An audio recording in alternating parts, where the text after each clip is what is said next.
Where'd this come from?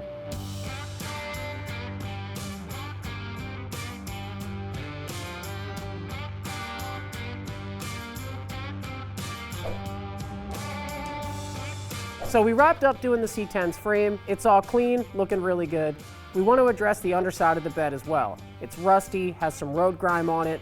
30 years on the road will make that happen. What we're going to do, we're going to take the SCT, some pre-wire brushes, clean it all up, address some of that grime, all that rust. Then we can coat it in Rust Encapsulator, get this thing back on the road. Follow along with the links in the description to find more info about the products we're using.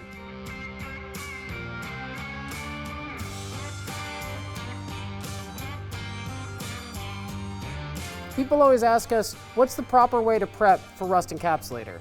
On something like this here, where it's all rusty, we're going to knock down the loose, flaky stuff, then we can brush it right on. On something over here, where it's greasy, we need to make sure that all that grease and dirt and grime is off. That way we can get proper adhesion.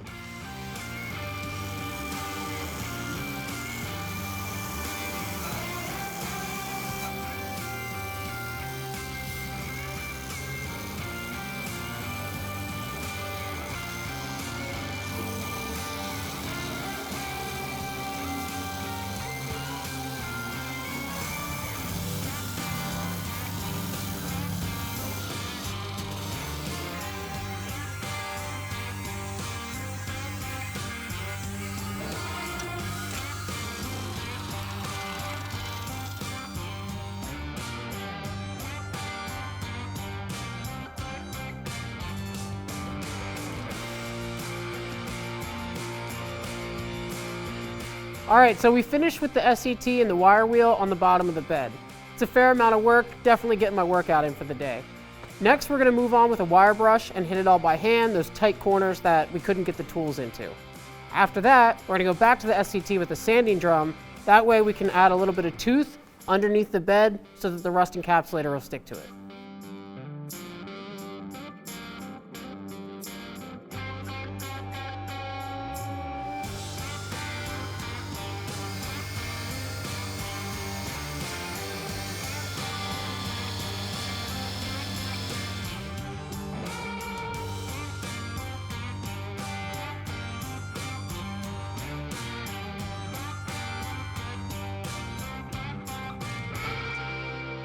All right, so like a lot of other things on this truck, maybe how your first build was, I did some stuff where I rushed through. So these bed ties are open. I don't really like how they look. They can definitely hold moisture. It's not great.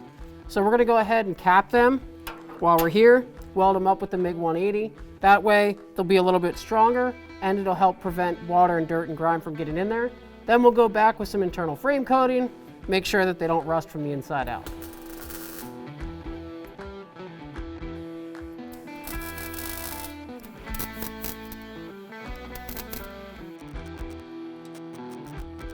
If you're new to welding, these kinds of projects are a great way to get some torch time on a practical application with low repercussions. It's all the same work as a patch panel like a rocker or cab corner, but without needing to be as precise.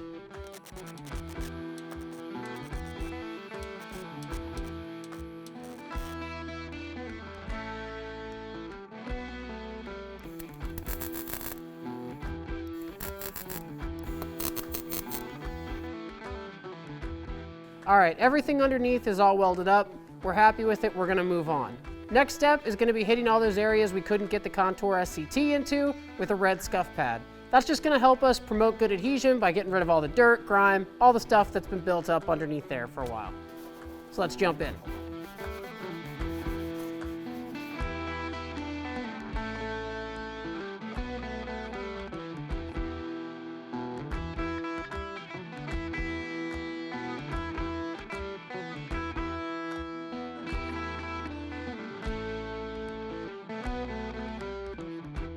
Definitely something you want to make sure. You want to get this as clean as possible anytime you're getting ready to paint anything. We like to use pre-painting prep.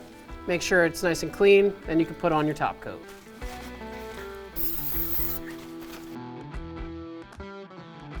Good paint work is just all about good prep work.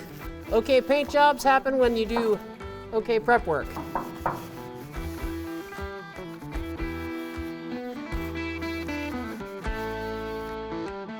With the underside of the bed wire brushed, welded, and clean, we can start applying Rust Encapsulator Plus. We opt to brush it on as it's less prep work than spraying, and it won't be seen anyway. But you can also spray it using a traditional HVLP gun. So we get a lot of questions about Rust Encapsulator Plus. Do you need to top coat it? If it is in direct sunlight, you absolutely do. It will not hold up. If it's under a bed like this, not in the sun, no problem. You can just leave it and continue with your project. Another question is temperature. What's this good up to? And the answer is 350 degrees. What that means is for most automotive applications, you're not going to run into any problems besides maybe your exhaust. But for your fire pit, it's probably not going to work. And finally, people want to know, what can you apply this over? This is actually a pretty good example. You can apply it over bare metal, you can apply it over rust, and you can apply it over old coatings as long as you properly clean them and abrade them so it has tooth and it won't just flake off.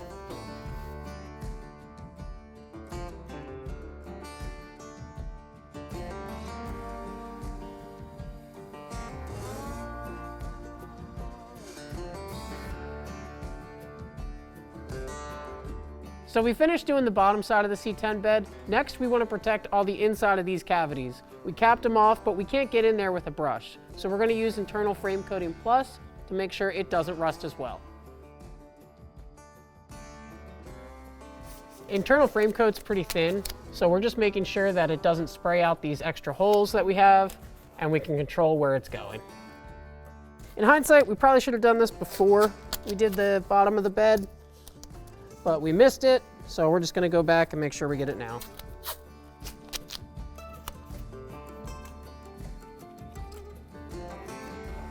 IFC Plus, a little bit better than our traditional internal frame coating, which people love anyway. It's got twice the resistance. Make sure that your parts last a long time.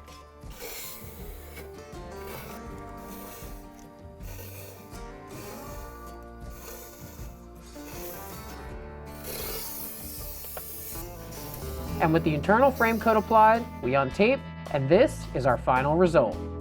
This thing looks great!